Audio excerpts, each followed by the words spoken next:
হাসপাতালে জরুরি ওয়ার্ড, চারপাশে হট্টগোল, নার্স ডাক্তারের দৌড়াদৌড়ি। অরণ্যের নিথর শরীরটাকে দ্রুত স্ট্রেচারে করে নিয়ে আসা হলো।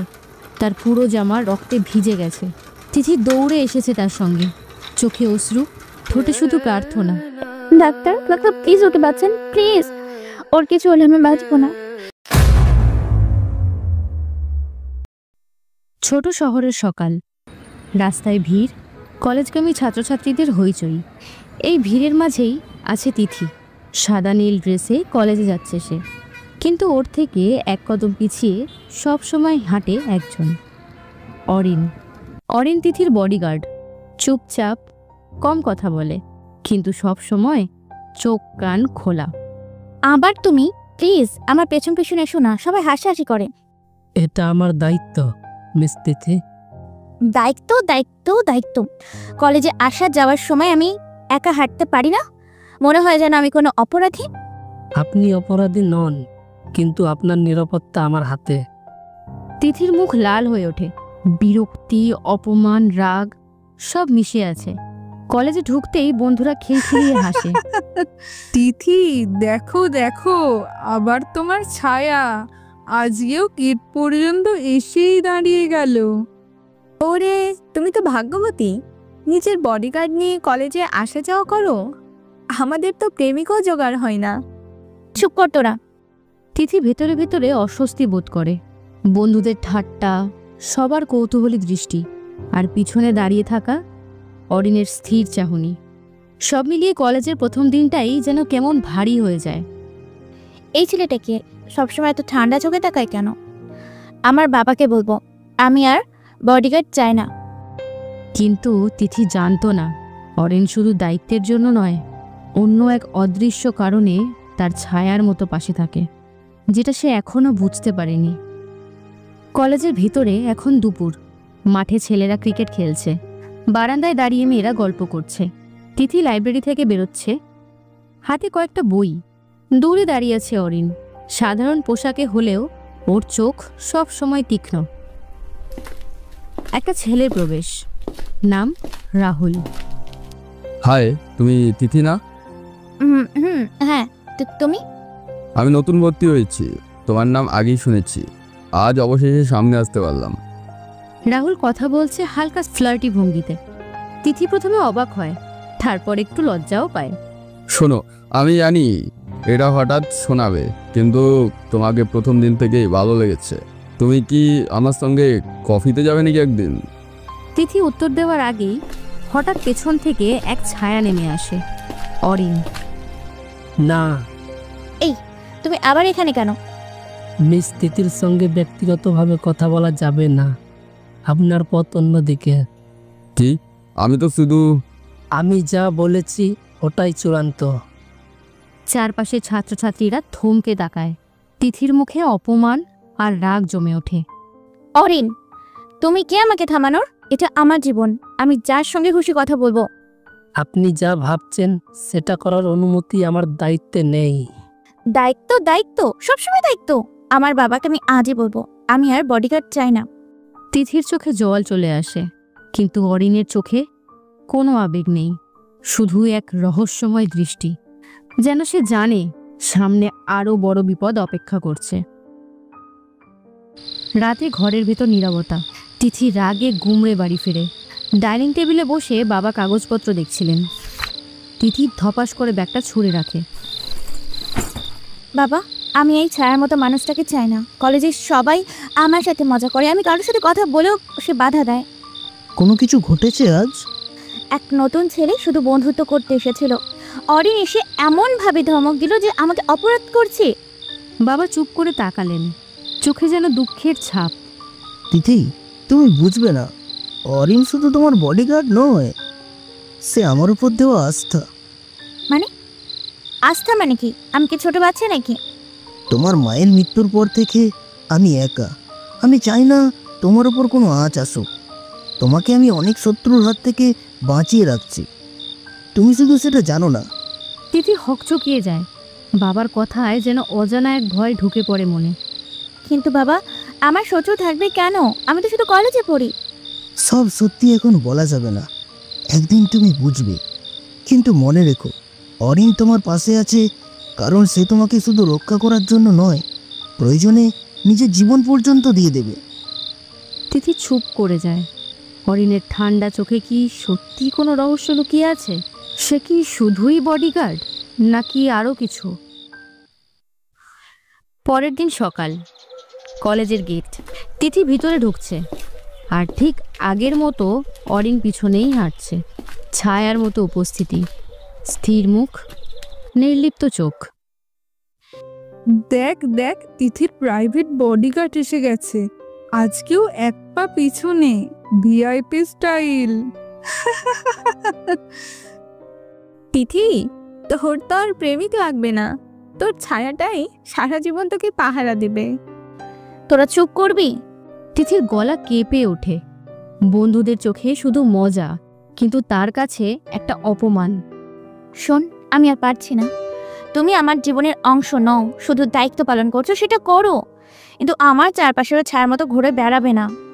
আপনার ইচ্ছে না থাকলেও আমার দায়িত্ব থেকে সরে আসা সম্ভব নয়। তুমি কি রোবট? একটুও নিজের মতো ভাবতে পারো না? কেন সবসময় এভাবে তাকিয়ে থাকো আমার দিকে? অরিন কোনো উত্তর দেয় না। তার চোখে অদ্ভুত এক নীরবতা, যেটা তিথিকে আরো বিরক্ত করে। ওরে তিথি, তোর ছায়াটা কি তোকে লুকিয়ে ভালোবাসে নাকি? না হলে এভাবে সবসময় পাহারা দেয় কেন? না, তা কি করে সম্ভব? না না, এটা একদমই হাস্যকর। সে শুধু বডিগার্ড, এর বেশি কিচ্ছু না। কিন্তু তিথির ভিতরে অদ্ভুত এক প্রশ্ন ঘুরতে থাকে। অরিনের নির্লিপ্ত চোখে কি সত্যিই কোনো অচেনা আবেগ লুকিয়ে আছে, নাকি সেটা কেবলই তার কল্পনা? কলেজের ক্যান্টিন, দুপুরবেলা। ক্যান্টিনে হইচই, হাসি ঠাট্টা, চায়ের কাপের শব্দ। তিথি বন্ধুদের সঙ্গে বসে আছে। ঠিক তখনই রাহুল এগিয়ে আসে, হাতে একটা ফুল। তিথি, কালকের জন্য সরি। আজ আর কিছু বলবো না, শুধু এটা দিতে চাই। ফুল? কিন্তু উফ, রাহুল তো রোম্যান্টিক। তিথি, নে না নে। হয়তো তোকে প্রপোজই করবে আবার। তিথি লজ্জায় লাল হয়ে যায়। কিন্তু ঠিক সেই মুহূর্তে ক্যান্টিনের দরজায় দাঁড়িয়ে থাকা অরিন এগিয়ে আসে। এই ফুলটা আপনি ওকে দেবেন না। কেন? এটা তো শুধু... আমি যা বলেছি সেটা মেনে চলুন, না হলে পরিণাম ভালো হবে না। ক্যান্টিন থমকে যায়। সবার চোখে বিস্ময় আর কৌতূহল। অরিন, তুমি পাগল নাকি? সব জায়গায় এসে হাজির হয়ে আমাকে অপমান করছো কেন? আপনার নিরাপত্তার বাইরে কিছু ঘটতে দেব না। এটা নিরাপত্তা নয়, এটা জুলুম। আমি কার সঙ্গে কথা বলবো, কার কাছ থেকে ফুল নিব, তা কি তুমি ঠিক করবে? তিথির চোখে জল এসে যায়। সে ফুলটা রাহুলের হাত থেকে নিয়ে হঠাৎ ক্যান্টিন থেকে বেরিয়ে যায়। অরিন কিছু বলে না, শুধু দূর থেকে তাকিয়ে থাকে। এই ছেলেটা আসলে কে? এইভাবে চারপাশে পাঁচিল তুলে দিচ্ছে কেন? বডিগার্ড নাকি অন্য কিছু? সন্ধ্যা, তিথির ঘর। কলেজ থেকে ফিরে তিথির দরজা বন্ধ করে চুপচাপ বসে থাকে। আজ সারাদিনের ঘটনার পর তার ভেতরে প্রচণ্ড রাগ, লজ্জা আর অস্বস্তি জমে গেছে। বন্ধুরা হাসাহাসি করছে, রাহুল অপমানিত হয়েছে, আর সবার সামনে সে যেন এক বাচ্চা মেয়েতে পরিণত হয়েছে। সব দোষ শুধু অরিনের। বাবা বলে ও নাকি আমার বডিগার্ড নয়। তাহলে কি? কেন সবসময় দিকে ওইভাবে তাকায়? ওর চোখে কেন অদ্ভুত নীরবতা? তিথি বাবার ঘরে ঢুকে যায়। বাবা তখন টেবিলে বসে কাগজপত্রে সই করছেন। বাবা, আমি সত্যিই জানতে চাই, অরিন আসলে কে? বাবা বারবার বলো আস্থা, নিরাপত্তা, কিন্তু আমি তো বুঝি না। তিথি, এখনই সব বলা সম্ভব নয়। তুমি যতটুকু জানো সেইটুকুই যথেষ্ট। আমার বয়স এতটাও কম নয় যে কিচ্ছু বুঝবো না। তুমি কি সব লুকাচ্ছ? আমি তোমার মেয়ে না? তুমি আমার সব, আর ঠিক সেই কারণেই কিছু সত্য এখনই বলা যাবে না। তিথি চুপ করে দাঁড়িয়ে থাকে। বাবার চোখে এক অদ্ভুত ভয়, যেটা সে আগে দেখেনি। তিথি আর কিছু না বলে নিজের ঘরে ফিরে আসে। রাত, তিথির ঘর। বিছানায় শুয়ে উল্টে পাল্টে ঘুম আসছিল না। হঠাৎ বুকশেলফে পুরনো কিছু বইয়ের মাঝে চোখে পড়ে একটা ডায়েরি। নীল কভার, ধুলো জমে আছে। তিথি কৌতূহল নিয়ে খুলে দেখে। ভিতরে লেখা, মায়ের হাতের লেখা ডায়েরি।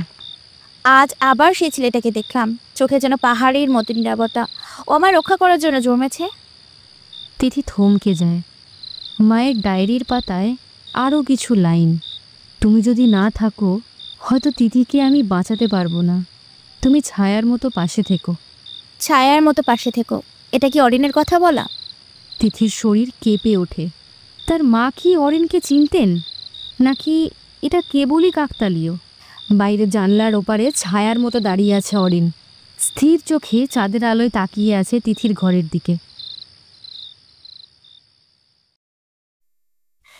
সকালে কলেজের পথে রোদ হালকা ঝলমল করছে। তিথি ব্যাগে মায়ের ডায়েরি লুকিয়ে এনেছে। মুখে রাগের ছাপ, কিন্তু চোখে এক অদ্ভুত কৌতূহল। পেছনে যথারীতি অরিন ছায়ার মতো হাঁটছে। অরিন, আমার সাথে একবার কথা বলতে হবে। জি বলুন। এই ডায়েরিটা আমার মায়ের। এখানে লেখা আছে ছায়ার মতো পাশে থেকো, তুমি না থাকলে তিতলিকে আমি বাঁচাতে পারবো না। বলো তো, এখানে তুমি বলতে কাকে বোঝানো হয়েছে? সেটা কি তুমি? অরিনের বুক মুহূর্তের জন্য কেঁপে ওঠে, কিন্তু সে কিছু বলে না। চুপ কেন? উত্তর দাও। আমার মা তোমাকে চিনতেন, তুমি আমার পাশে আগে থেকেছ। তুমি কি আসলে শুধু বডিগার্ড, নাকি তার থেকেও বেছে গেছো? আপনার প্রশ্নের উত্তর এখন দেওয়া সম্ভব নয়। তুমি সবসময় এভাবে এড়িয়ে যাও কেন? আমার চারপাশে দেয়াল তুলে রেখেছ, অথচ আমি কিছুই জানি না। আমার জীবনটা কি আমার নয়? তিথির চোখে জল এসে যায়। অরিন তাকিয়ে থাকে, কিন্তু মুখে কোনো উত্তর নেই। তার নীরব দৃষ্টি যেন হাজারটা গোপন কথা লুকিয়ে রেখেছে। তুমি শুধু দায়িত্বই করছো নাকি? আমার প্রতি তোমার চোখে যে অদ্ভুত নীরবতা দেখি, সেটা আসলে কি? অরিন সামান্য মুখ ঘুরিয়ে নেয়, চুপ করে এক পা দূরে সরে দাঁড়ায়। কোনো উত্তর নেই, শুধু গভীর নীরবতা। তিথির বুকের ভিতর ধকধক শব্দ বেড়ে যায়। এই নীরবতা, এটার ভেতর লুকিয়ে আছে কিছু, কিন্তু কি? আমি কি সত্যিই ভুল বুঝছি? টিকার চোখে লুকিয়ে আছে আমার অজানা সত্য। কলেজ ক্যান্টিনে দুপুরের বিরতি। ক্যান্টিনে গমগম করছে ভিড়। তিথি কোণে একা বসে আছে। অরিন যথারীতি কিছু দূরে দাঁড়িয়ে চারপাশে নজর রাখছে। এমন সময় হেসে হেসে এগিয়ে এলো রাহুল। তিথি, এত একা একা বসে আছো কেন? আমার সঙ্গে কফি খাবে? না রাহুল, আমার খিদে নেই। ওই যে সবসময় না করলে হয় না। তোমাকে দেখলেই মনে হয় তুমি আসলে খুব একলা। আমার সঙ্গে একটু গল্প করলে ক্ষতি কি বলো তো? তিথি সরাসরি উত্তর দিল না, তবে তার চোখ চলে গেল অরিনের দিকে। দূরে দাঁড়িয়ে থাকা অরিনের চোখ যেন বরফের মতো ঠান্ডা। রাহুলকে এক দৃষ্টিতে দেখছে। অরিনের ওই দৃষ্টি যেন কাউকে ভেদ করে চলে যায়। কেন যে সবসময় এইভাবে তাকিয়ে থাকে আমি বুঝি না। তিথি, আমি তো অনেক দিন ধরেই ভাবছি তোমার সঙ্গে একটু বেশি সময় কাটাই।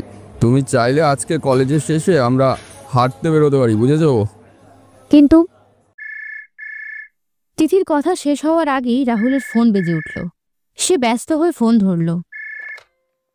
এই সময় তিথির মন যেন কেমন করে উঠল। কিছু একটা তাকে পাগলের মতো অরিনের দিকে টেনে নিয়ে যাচ্ছে। অরিন তাকিয়ে আছে, কিন্তু চোখে কোনো কথা নেই। তবুও সেই নীরবতা যেন তিথির ভেতরে ঝড় তোলে। আমি কেন এমন বোধ করছি? রাহুল তো ভালো ছেলে, তাহলে আমি ওইভাবে গুরুত্ব দিতে পারছি না কেন? অরিনের ওই লিপলিপ্ত চোখে আমার সব সিদ্ধান্ত ভেঙে দেয় কেন? বিকেলের পরে কলেজ ছুটি। তিথি ইচ্ছে করেই রাহুলকে বলল, আমরা একটু হাঁটতে বেরোতে পারি? সিরিয়াসলি? দারুণ, চলো আজকেই যাই। রাহুল তিথিকে নিয়ে কলেজ গেটের বাইরে চলে গেল। অরিন ছায়ার মতো পিছনে পিছনে হাঁটছে। তিথি কয়েকবার পিছনে তাকালো।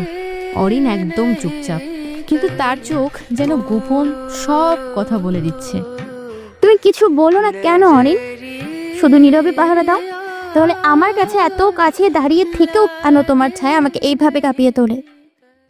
সন্ধ্যা নামছে। শহরের রাস্তায় আলো জ্বলে উঠছে। তিথি রাহুলের পাশে হাঁটছে, কিন্তু তার মনটা যেন বারবার পিছনে ফিরে যাচ্ছে অরিনের দিকে। তিথি, আমি তো তোমাকে পছন্দ করি অনেক দিন ধরেই। তুমি কি আমার সঙ্গে থাকতে চাইবে? তিথির বুক ধক করে উঠল, কিন্তু রাহুলের প্রস্তাবের চেয়ে অনেক বেশি জোরে বাজলো পিছনে দাঁড়ানো সেই নীরব ছায়ার উপস্থিতি। অরিন, এটা কি হচ্ছে আমার সঙ্গে? রাহুলের মুখে প্রস্তাব শুনেও কেন আমার উত্তর জমে গেল অরিনের চোখে? ওই নীরব চোখেও কেন আমার জীবনটা নিয়ন্ত্রণ করছে? তিথি কিছু বলল না। রাহুল তার উত্তরের অপেক্ষায় তাকিয়ে আছে, আর অরিন দূরে দাঁড়িয়ে নীরবে দেখছে। কিন্তু তার চোখের ভিতর লুকিয়ে আছে এমন এক গোপন আগুন যা তিথি এখনো বুঝতে পারছে না। রাহুলের প্রপোজালের পর তিথি ইচ্ছে করেই অরিনকে খোঁচা দিতে রাহুলের সঙ্গ মেনে নিল। কলেজে, ক্যান্টিনে, এমনকি টিউশনের পথে প্রতিটি জায়গায় রাহুলকে সাথে নিয়ে হাসি খুশি থাকতে লাগলো। আর তিথির প্রতিটি হাসি যেন অরিনের বুকের ভেতর কাঁটার মতো বিঁধতে লাগলো। এই তিথি, তুই না থাকলে আমার কলেজে আসাটাই যে মাটি হতো। তুমি না একেবারে ফালতু। অরিনের চেহারায় কোনো প্রতিক্রিয়া নেই, কিন্তু তার চোখ যেন ভিতরে আগুন জ্বলছে। তিথি সেটা বুঝতে পেরেই আরও বাড়িয়ে দেয়। সেদিন সন্ধ্যায় হঠাৎই কলেজ থেকে ফেরার পথে তিথি আর রাহুল একসাথে বের হয়। অরিন একটু দূরে, চোখে অস্বাভাবিক সতর্কতা। তিথি, কাল চলো সিনেমা দেখি। দেখা যেতে পারে। ঠিক তখনই অন্ধকার গলির ভিতর থেকে দুটো অচেনা ছেলেপিলে বেরিয়ে এলো, চোখে মুখে অদ্ভুত দৃষ্টি। তো রাতে মিষ্টি মিষ্টি প্রেম হচ্ছে নাকি? একটু সঙ্গ দেবো নাকি? কি কি বলছেন? আমাদের যেতে দিন। এই তুই বকাটে দূর হ। রাহুলের কণ্ঠে সাহসের চেয়ে ভয়েই বেশি শোনা যাচ্ছিল। তিথি এক মুহূর্তের জন্য তাকালো রাহুলের দিকে। তার মুখ সাদা হয়ে গেছে, কিন্তু ঠিক তখনই সামনে এসে দাঁড়ালো অরিন। ওর গায়ে আঙুল তুললে আগে আমাকে পার হতে হবে। অরিনের চোখ তখন অন্যরকম, নিঃশব্দ আগুন। তার হাত শক্তভাবে মুঠি বাঁধা। আর তিথি প্রথমবারের মতো বুঝতে পারল সে শুধু বডিগার্ড নয়, তার ভিতরে আছে অদ্ভুত এক শক্তি যা রক্ষা করতে জানে প্রাণ দিয়ে।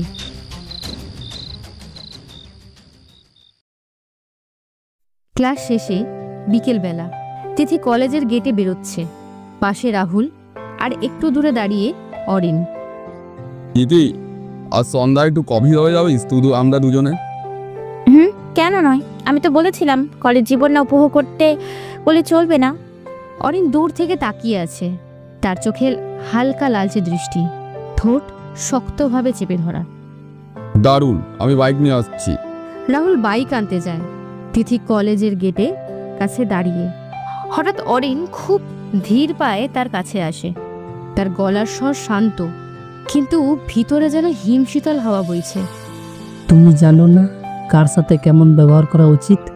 তুমি কে যে আমাকে শেখাবে? আমি যেখানে খুশি যাব, যাকে খুশি বন্ধু বানাবো। অরিন এবার হঠাৎ গেটের পিলার ধরে হাতের চাপটা এত জোরে বাড়ায় যে লোহার রড বাঁকিয়ে যায়। আশেপাশের কয়েকজন ছাত্র চমকে তাকায়। তুমি ভাবছো আমি শুধু ছায়ার মতন পিছু নিই? ভুল ভেবেছ। যার ক্ষতি করতে চায় তাকে আর কেউ রক্ষা করতে পারে না। তিথি অবাক হয়ে তাকিয়ে থাকে, ভয় পেয়েও মুখে দৃঢ়তা রাখার চেষ্টা করে। তুমি আসলে কে অরিন? অরিন কিছু না বলে শুধু দৃষ্টি নামিয়ে নেয় আর একটু দূরে সরে দাঁড়ায়। সেই মুহূর্তে রাহুল বাইক নিয়ে এসে হাজির হয়। চল দিদি, দেরি হয়ে যাবে। তিথি রাহুলের পিছনে বসতে যায়, কিন্তু বারবার অরিনের চোখের দিকে তাকাচ্ছে। অরিন কিছু না বলে চুপচাপ দাঁড়িয়ে থাকে। দূর থেকে তার ঠান্ডা দৃষ্টি যেন সব কিছু ভেদ করে যাচ্ছে। সেদিন প্রথমবার তিথির বুকের ভেতর কাঁপুনি উঠেছিল। অরিনের চোখের সেই হিমশীতল আগুন, সত্যি কি সে শুধু বডিগার্ড, নাকি এর ভিতরে লুকিয়ে আছে অন্য এক রহস্য? কলেজের ক্যান্টিনের ভেতরে চারদিকে হালকা গুঞ্জন, হাসাহাসি, কাপে চা পড়ার শব্দ। তিথি ইচ্ছে করেই রাহুলের সঙ্গে বসে আছে। অরিন একটু দূরে দাঁড়িয়ে গম্ভীর চোখে তাকিয়ে আছে। তিথি, আমি তো ভাবিনি তুমি এভাবে রাজি হবে। কালকে আমরা একসাথে ঘুরতে যাই, কেমন? দেখা যাবে। অরিন দাঁড়িয়ে থেকে কড়া দৃষ্টিতে রাহুলের দিকে তাকায়। রাহুল প্রথমে পাত্তা না দিলেও একটু অস্বস্তি বোধ করে। কিরে, এত চেয়ে আছিস কেন? আমি এখানে আছি, কারো অনুমতি লাগবে না। তুমি যা খুশি করো, আমার কিছু বলার নেই, কিন্তু কার সঙ্গে কত দূর যাবে সেটা ভেবে চিন্তে করো। মানে কি? তুমি আবার কে যে আমাকে নিয়ে মাথা ঘামাবে? অরিন টেবিলের দিকে এগিয়ে আসে। চারিদিকে একটু চুপচাপ হয়ে যায়। ক্যান্টিনের কয়েকজন ছাত্রছাত্রী ফিসফিস করে শুরু করে। শুধু একবার সাবধান করছি, তিথি যদি এক ফোঁটাও কাঁদে, তার কারণ যদি তুই হোস, তবে মনে রাখবি আমার চেয়ে খারাপ আর কেউ হবে না। রাহুল হালকা হেসে উড়িয়ে দিতে চায়, কিন্তু অরিনের চোখের তীব্রতা দেখে গিলে ফেলে। তিথি অবাক হয়ে অরিনের দিকে তাকিয়ে থাকে। তুই কি আমাকে বিশ্বাস করিস না অরিন? আমি তো শুধু বিশ্বাস করে বলি দাঁড়িয়ে আছি, নইলে অনেক কিছুই ভিন্ন হতো। তিথি হতভম্ব হয়ে চুপ করে যায়। রাহুলও কিছু বলে না। অরিন ধীরে ধীরে সরে যায়, কিন্তু তার দৃষ্টি এখনো রাহুলের ওপর গেঁথে থাকে।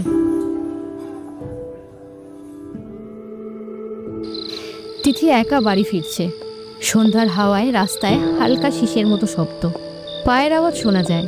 তিথির মুখে বিরক্তি স্পষ্ট। ওর কি মাথা খারাপ হয়ে গেছে? এবার হুমকি দেয় যেন আমি নিজের সিদ্ধান্ত নিতে পারি না। হঠাৎ একটা মোটর বাইক পাশ দিয়ে খুব জোরে বেরিয়ে যায়। তিথি চমকে দাঁড়িয়ে যায়। কিছু ছেলে বাইকে চড়ে বাঁশি বাজায়, অশ্লীল শব্দ করে। তিথি ভয়ে ব্যাগটা বুকের কাছে চেপে ধরে দ্রুত হাঁটতে শুরু করে। ঠিক তখনই রাস্তার অন্ধকার থেকে অরিন বেরিয়ে আসে। ছেলেগুলো থেমে যায়। ভুল রাস্তা ধরেছিস মনে হয়, চলে যা, নয়তো রাস্তা চিনতে ভুলে যাবি। ছেলেগুলো প্রথমে হাসাহাসি করে, কিন্তু অরিন একেবারে সামনে গিয়ে বাইকের হ্যান্ডেল চেপে ধরে। তার চোখে যেন আগুন। ছেলেগুলো ভয় পেয়ে গালি দিতে দিতে সরে যায়। তিথি হতবাক হয়ে দাঁড়িয়ে আছে। অরিন তার দিকে একবার তাকায়, কিছু বলে না। এইভাবে সব সামলাতে হবে নাকি? আমি কি এতটাই দুর্বল যে তোর পাহারা দরকার? তুমি দুর্বল নও, কিন্তু পৃথিবীটা নোংরা। তুই কি শুধু ভয় দেখাতে জানিস? কখনো কি ভেবেছিস আমি কি চাই? আমার ইচ্ছে, আমার স্বাধীনতা। অরিন এক মুহূর্ত চুপ থাকে, তারপর ধীরে ধীরে বলে, তোমার ইচ্ছে আমার চেয়ে বড়, কিন্তু তোমার নিরাপত্তা আমার কাছে সব কিছুর চেয়েও বড়। সেটা তুমি বুঝবে একদিন। তিথির চোখে জল আসে, কিন্তু সে ঘুরে হাঁটতে শুরু করে। অরিন পিছনে দাঁড়িয়ে থাকে, ছায়ার মতো।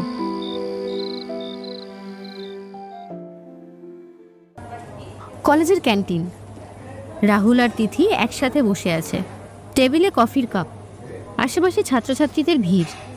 কাল রাতে তোকে ফোন করলাম, ধরলি না কেন? ব্যস্ত ছিলি নাকি? হ্যাঁ, একটু পড়াশোনা, তারপর মাথা ধরছিল। মাথা ধরেছে নাকি অন্য কারোর খোঁচা শুনতে ব্যস্ত ছিলি? তিথি চুপ করে যায়। ঠিক তখনই ক্যান্টিনের ভিতরে অরিন ঢোকে। চোখে সরাসরি তাকায় না, কিন্তু তার উপস্থিতি যেন ঘর ঠান্ডা করে দেয়। তিথি, আজ না হলে কাল আমাদের সম্পর্কটা সবাই জানবে। তুই চাইলি না, তাই আমি লুকিয়ে রাখবো না। চারপাশের কয়েকজন বন্ধু এ কথায় তাকায়। তিথি লজ্জা আর অস্বস্তিতে চুপ করে যায়। অরিন একটু দূর থেকে দাঁড়িয়ে সব শুনছে। তার চোয়াল শক্ত হয়ে গেছে, কিন্তু সে কিছু বলে না। দেখলি তো ভাই, কারো কারো ভাগ্যে শুধু পাহারা দেওয়া থাকে, আর কারো কারো ভাগ্যে থাকে ভালোবাসা। তিথি চমকে যায়। অরিনের চোখে ক্ষণিকের জন্য ভয়ঙ্কর এক ঝলক ফুটে ওঠে, কিন্তু পরক্ষণেই সে একেবারে নির্লিপ্তভাবে ঘুরে চলে যায়। তুই এসব বুঝিস কেন? ওকে নিয়ে ডাঁটাডাঁটি করার কি দরকার? কারণ আমি জানি ও শুধু হিরোইরি দেখাতেই পারে, কে যে আমি ভালোবাসি সেটা ও জানু। আর তুই বুঝতে পারছিস, ওর পাশ থেকে তোকে তেমন কিছু আসবে না। তিথি কিছু বলতে গিয়েও থেমে যায়, মুখে দ্বিধা, মনে অস্থিরতা। অরিন একা মাঠের ধারে বসে আছে, সিগারেট হাতে, চোখে ঝড়। নিজের মনে বিড়বিড় করে, ভালোবাসা? রাহুলকে তো এখনো চিনো না। আমি শুধু পাহারাদার নই, আমি এমন কিছু যা তুমি টেরও পাওনি। রাত। কলেজের পাশের ছোট্ট শহরের রাস্তায় নরম হলুদ লাইট, হালকা কুয়াশা পড়েছে। রাহুল তিথির হাত ধরে হেঁটে যাচ্ছে। দেখলি, এতদিনে একটু সময় পেলে তোকে নিয়ে বেরোনো, ক্যান্টিনে বসা, ক্লাস দেখা, এসব দিয়ে তো প্রেম হয় নাকি? রাহুল, এসব ঠিক হচ্ছে তো? আমি একটু ভয় পাচ্ছি। কিসের ভয়? আমি আছি তো। তাদের পিছনে দূরে একটা ছায়া। রাস্তার ল্যাম্পপোস্টের নিচে কেউ দাঁড়িয়ে আছে, মুখ দেখা যাচ্ছে না। কিন্তু সিগারেটের আগুন লাল হয়ে জ্বলছে। সেটা অরিন। তিথি হঠাৎ ঘুরে তাকায়, কিন্তু ছায়াটা মুহূর্তে অদৃশ্য হয়ে যায়। রাহুল, পেছনে কেউ দাঁড়িয়ে আছে মনে হচ্ছে। তুই বেশি বয়েস সিনেমা দেখিস তাই না? আস, আমি তো আছি। দুজন হাঁটতে হাঁটতে একটা নির্জন লেনের ভিতর ঢোকে। চারপাশের দোকানপাট বন্ধ, শুধু কুকুরের ডাক ভেসে আসছে। হঠাৎ তাদের সামনে ৩-৪ জন লোক এসে দাঁড়ায়। স্থানীয় কিছু দুষ্কৃতী। আরে রাতের বেলা প্রেম করতে এসেছিস? আগে খুশি করতে হবে আমাদের। যা আছে বের কর। চলে যা, না হলে। একজন তাকে ধাক্কা দেয়। তিথি ভয় পেয়ে যায়। না রাহুল। ঠিক তখনই অন্ধকার থেকে একটা ছায়া ঝড়ের মতো ছুটে আসে। অরিন কোনো কথা না বলে একের পর এক ঘুষি, লাথি। দুষ্কৃতীরা একে একে মাটিতে লুটিয়ে পড়ে। তিথির চোখ বিস্ময়ে বড় হয়ে যায়। রাহুল হতবাক হয়ে যায়, দাঁড়িয়ে থাকে। শেষ লোকটাকে ধরে অরিন দেওয়ালে আছড়ে ফেলে। তারপর গলায় চাপা গর্জনের মতো স্বর বের হয়। চোখ লালচে, মুখে হিংস্রতা। কেউ ওর দিকে তাকালে আমি বাঁচতে দেবো না, কেউ না। তিথি কেঁপে ওঠে। এই প্রথমবার সে অরিনকে ভয়ঙ্কর রূপে দেখে। অরিন, তুমি এখানে? এক মুহূর্তের জন্য চারপাশে নীরবতা, নিস্তব্ধতা। শুধু দূরে কুকুর ডাকছে। অরিন ধীরে ধীরে হাত ছেড়ে দেয়। লোকটা মাটিতে পড়ে যায়। রাহুল দাঁড়িয়ে দাঁড়িয়ে ভিতরে ভিতরে হিংসা আর ভয় মিলিয়ে তাকিয়ে থাকে। অরিন কোনো উত্তর না দিয়ে তিথির দিকে গভীরভাবে তাকায়। তারপর হঠাৎ ঘুরে অন্ধকারে মিলিয়ে যায়। তিথি অবাক আর ভয়ে একসাথে ফিসফিস করে বলে, এইভাবে আমাকে বাঁচালো নাকি বন্দি করলো? রাত। তিথির ঘর, জানালা খোলা, বাইরে হাওয়া বইছে। ঘরে মৃদু আলো জ্বলছে। তিথি বিছানায় শুয়ে আছে, কিন্তু চোখে ঘুম নেই। মাথার মধ্যে বারবার ভেসে আসছে অরিনের মুখ, তার ঠান্ডা চোখ, ভয়ঙ্কর গর্জন আর রক্ষাকারী হাতের দৃশ্য। ও কি সত্যি মানুষ? কেউ কি এইভাবে লড়তে পারে? আমাকে বাঁচালো, তবুও কেন আমি ভয়ে কেঁপে উঠলাম? তার চোখের কোণায় হালকা অশ্রু জমে ওঠে। সে জানে না এই অজানা ছেলেটাকে ঘৃণা করবে না বিশ্বাস করবে। অন্যদিকে রাহুলও ঘুমাতে পারছে না। তার চোখে ঘুরছে সেই মুহূর্ত যখন অরিন একা একাই দুষ্কৃতীদের শায়েস্তা করছিল। এমন লড়াই আমি কোনোদিনও পারবো না। তিথি কি এখন ওকে হিরো ভাবছে? না, আমি এটা হতে দেব না। অরিন, তুই যতই শক্তিশালী হো, তিথি আমারই থাকবে, আমার। তার চোখে হিংসা জ্বলে ওঠে। রাহুল বুঝতে পারছে এখন থেকে শুধু প্রেমের প্রতিযোগিতা নয়, এটা হয়ে গেছে এক অদৃশ্য যুদ্ধ। তিথি জানালার পাশে দাঁড়িয়ে বাইরে তাকায়। কুয়াশার আড়ালে রাস্তার শেষে কি যেন এক ছায়া নড়ল। চোখ ধাঁধিয়ে গেলেও মনে হলো ওই অরিন চুপচাপ পাহারার মতো দাঁড়িয়ে আছে। তুমি কি আমার প্রহরী নাকি আমার কারারক্ষী? পরের দিন সকালটা যেন অস্বাভাবিকভাবে ভারী। তিথি কলেজে ঢুকেই অনুভব করলো সবাই তাকাচ্ছে তার দিকে। কেউ ফিসফিস করছে, কেউ আবার মোবাইল দেখাচ্ছে আর হেসে উঠছে। ছাত্রছাত্রীদের ফিসফিস, ওই দেখ, ওই তো সেই মেয়ে। শুনেছিস কাল রাতে কি হয়েছিল বডিগার্ডের সঙ্গে? কি হচ্ছে? কি হচ্ছে এরা? আমার দিকে হয়ে তাকাচ্ছ কেন সবাই? কলেজের করিডোর। রাহুল পাশে এসে দাঁড়ায়। তিথি, কিছু মনে করো না। কাল রাতের ব্যাপারটা কেউ হয়তো ভিডিও করে ফেলেছে, আজ সবার মোবাইলে ঘুরছে। কি মানে? সবাই দেখেছে? তিথির মুখ ফ্যাকাশে হয়ে যায়। ঠিক তখনই পিছন থেকে দৃঢ় পদক্ষেপের শব্দ শোনা যায়।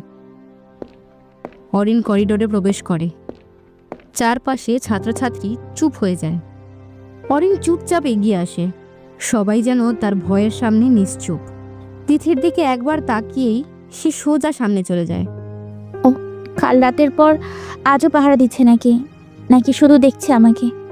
রাহুল ফিসফিস করে তিথিকে বলে, তিথি, দেখলে তো, এবার বুঝেছো? ওকে নিয়ে থাকলে তোমার সম্মান নষ্ট হবে, সবার সামনে হাস্যকর হয়ে যাবে, বুঝলে তুমি? তিথির ভেতরে দ্বন্দ্ব শুরু হয়ে যায়। একদিকে ভয়, অন্যদিকে অদ্ভুত এক টান অরিনের দিকে।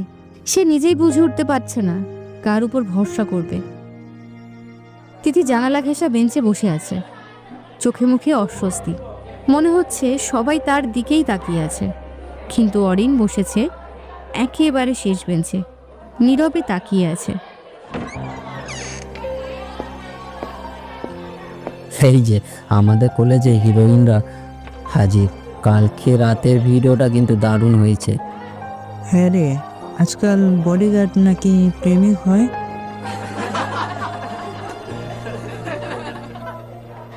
আর পারছি না আমি। তিথি মাথা নিচু করে বসে পড়ে। ঠিক তখনই অরিন উঠে দাঁড়ায়। কে বললো এসব? তার কণ্ঠস্বরেই সবার বুক কেঁপে ওঠে। ছেলেরা মুখ নামিয়ে ফেলে, পুরো ক্লাস নিস্তব্ধ হয়ে যায়।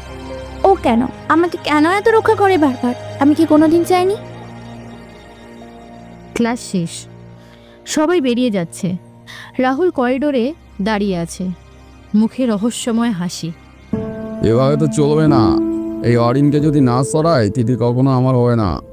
একদিকে অরিন চুপচাপ পাহারা দিচ্ছে, অন্যদিকে রাহুল বুনছে ষড়যন্ত্রের জাল, আর তিথি দুই আগুনের মাঝখানে আটকে যাচ্ছে দিনকে দিন। তিথি ক্লাস শেষে বেরিয়ে গেছে। অরিন তখন একা করিডোরের কোণে দাঁড়িয়ে চুপচাপ দূরের দিকে তাকিয়ে আছে। হঠাৎ পিছন থেকে কয়েকজনের দৌড়ানোর শব্দ, তারপর হঠাৎ লাঠির আঘাত। কে? পিছন ফিরে দেখলো রাহুল আর তার 3 জন বন্ধু দাঁড়িয়ে আছে, হাতে লাঠি নিয়ে, চোখে আগুন, মুখে হিংস্র হাসি। তুই নিজেকে কি মনে করিস? নিত্যদিনের হিরো হয়ে গেছি বুঝি? তিথির আশেপাশে তোকে দেখলে না আর ছাড়বো না বলে ইচ্ছি। আজকেই শেষ করে ওকে।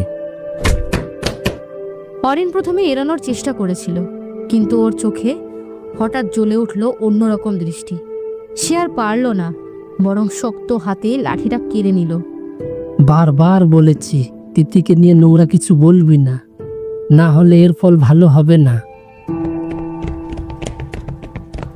রাহুল শেষ পর্যন্ত পড়ে গেল মাটিতে। অরিন ওকে মারল না, শুধু ঘৃণা ভরা চোখে তাকিয়ে বলল, যতবার তিথির ক্ষতি করতে আসবি ততবারই সামনে আমাকে পাবি। দূর থেকে কেউ পুরো ঘটনাটা মোবাইলে ভিডিও করছে, কিন্তু অরিন জানতো না কারো ফোনে এই পুরো মারপিটের ভিডিও রেকর্ড হয়ে গেল, এবং সেই ভিডিও পৌঁছবে সরাসরি তিথির বাবার হাতে। কলেজ ছুটির পর তিথি গেটের বাইরে দাঁড়িয়ে অটোরিকশার জন্য অপেক্ষা করছে।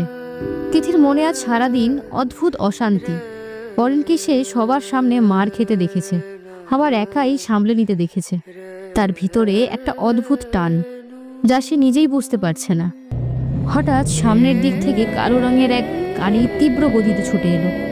গাড়ির ভিতরে বসে আছে রাহুল আর তার দল, চোখে মুখে প্রতিশোধের আগুন। আজ তোকে শেষ করে দেবো অরিন। অরিন কলেজ গেটের পাশে দাঁড়িয়েছিল, গাড়িটা সোজা ওর দিকেই ছুটে গেল। অরিন সাবধানে।